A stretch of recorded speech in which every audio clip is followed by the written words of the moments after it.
This channel does not promote any violent, harmful, or illegal activities. All content provided by this channel is meant for an educational purpose only.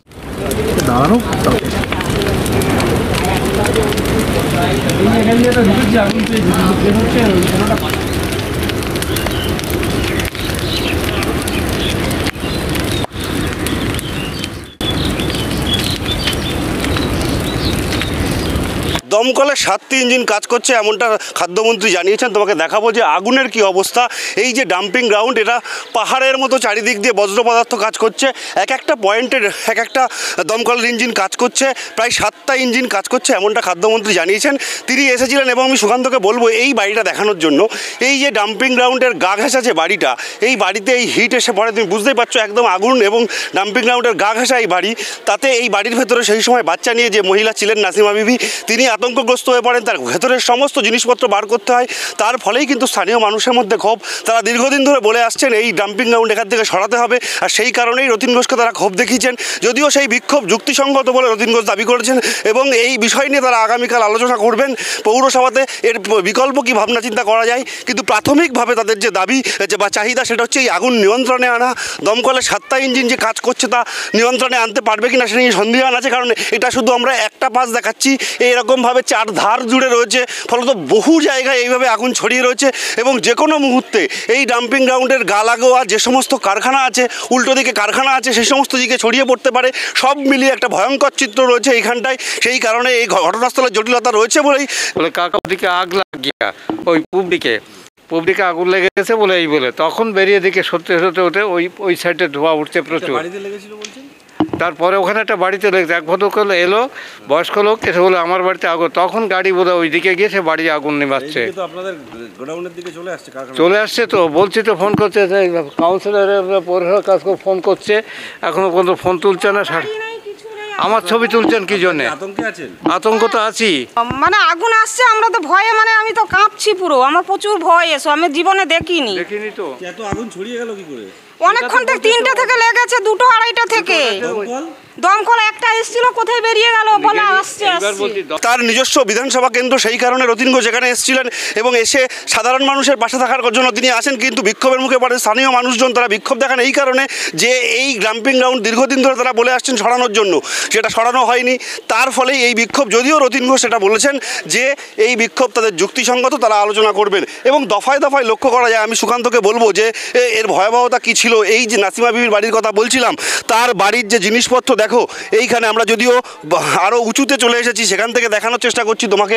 এই যে নিচে cycle, তার ঘরের বিছানার আসবাবপত্র যা ছিল সমস্ত কিছু এইভাবে বাইরে বার করে নিয়ে আসতে হয়েছে।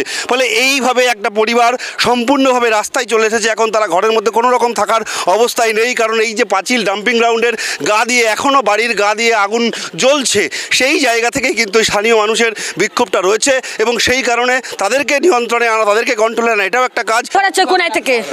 কোনায় থেকে দুটোর আগে থেকে ধরে চাঁদা করছি। কটার সময় ধরেছে? কি হয়েছে আগুন লাগার পরে? কি আপনাদের ক্ষতি হয়েছে? এই যে ঘর ক্ষতি হচ্ছিল, ঘরে মাল জাল সব বার করে নিয়ে আসা হচ্ছে। আপনার ঘরে বাচ্চাও ছিল, বাচ্চাটা কিছু হয়নি, তাদেরকে বার করলে বলছে এম বলেছে এই যে একটা ঘর রয়েছে, ঘর ভেঙে দেবো।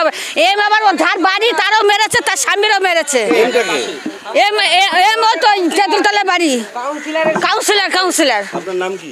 আমার এখানে আগুন লেগে গেছে, 3 ঘন্টা ধরে আগুন চলছে, ঠিক আছে। তারপরে মানে কাউন্সিলরও না, কাউন্সিলরের হাজব্যান্ড এসে দাঁড়িয়ে ঠাই দেখছে, কিচ্ছু করছে না, ঠিক আছে। বলার পরে বলছে, তারপরে ঘর ভেঙে দেবো বলছে। আমরা এখানে তাড়াতাড়ি করে সব কিছু করছি। আমার গায়ে হাত তুলেছে, হ্যাঁ গায়ে হাত তুলেছে।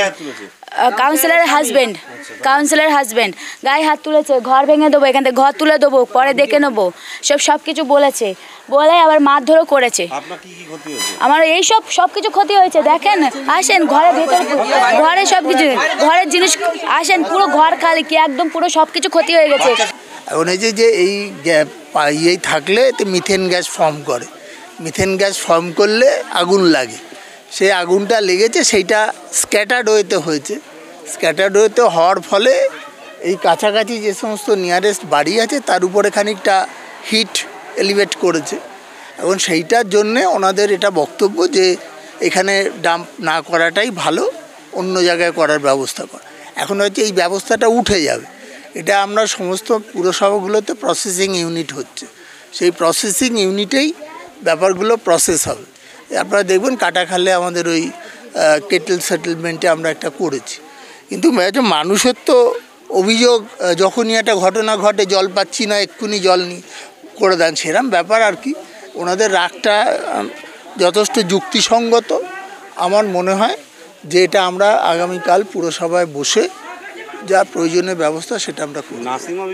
দুপুরবেলা আচমকা মধ্যমগ্রামের এই ডাম্পিং গ্রাউন্ডে আগুন লাগে। কিভাবে আগুন লেগেছে তা এখনো পর্যন্ত স্পষ্ট নয়। দমকলের 7টা ইঞ্জিন এইভাবে আগুন নিয়ন্ত্রণের চেষ্টা করছে, কারণ এই যে বৃহৎ ডাম্পিং গ্রাউন্ড আছে সেই ডাম্পিং গ্রাউন্ডের 4 ধার জুড়ে আগুন লেগেছে। বিভিন্ন পয়েন্টে দমকলের কর্মীরা আগুন নিয়ন্ত্রণে আনার চেষ্টা করছেন, কিন্তু এখনো পর্যন্ত আগুন নিয়ন্ত্রণে আসার কোনো রকম লক্ষণ নেই। কিন্তু এই আগুন লেগে যাওয়ার পর যেটা হয়, একদম এই ডাম্পিং গ্রাউন্ড লাগানো এই যে বাড়ি নাসিমা বিবির বাড়ি, এই ঘরের ভেতরে কিন্তু আগুনের তাপ এসে পড়ে এবং যার ফলে এই নাসিমা বিবির ঘরের ভেতরে সেই সময় বাচ্চারা ছিল এবং যা জিনিসপত্র ছিল বেশ কিছু জিনিসপত্র পুড়েও গেছে এবং এই সমস্ত জিনিস কিন্তু উলটপালট হয়ে যায় এবং ঘরের ভেতরে যে সমস্ত জিনিসপত্র সব বার করে নিতে হয়। ফলত এই পরিবার ব্যাপকভাবে ক্ষতিগ্রস্ত হয়েছে এবং এই পরিবার ক্ষতিগ্রস্ত হওয়ার সাথে সাথে এখানকার অন্য মানুষজনও কিন্তু আতঙ্কিত। যেভাবে আগুন ছড়িয়ে রয়েছে, যেভাবে এই ডাম্পিং গ্রাউন্ডের চারিধার জুড়ে আগুন রয়েছে, তাতে কিন্তু স্থানীয় মানুষজন বেশ আতঙ্কিত এবং এই ঘটনাস্থলে আসেন খাদ্যমন্ত্রী রথীন ঘোষ। তাকেও এখানকার স্থানীয় মানুষজন বিক্ষোভ দেখান, কারণ এই যে ডাম্পিং গ্রাউন্ড এবং তার লাগোয়া বাড়ি, তাদের বক্তব্য হচ্ছে এই ডাম্পিং গ্রাউন্ড এখান থেকে সরিয়ে নিতে হবে।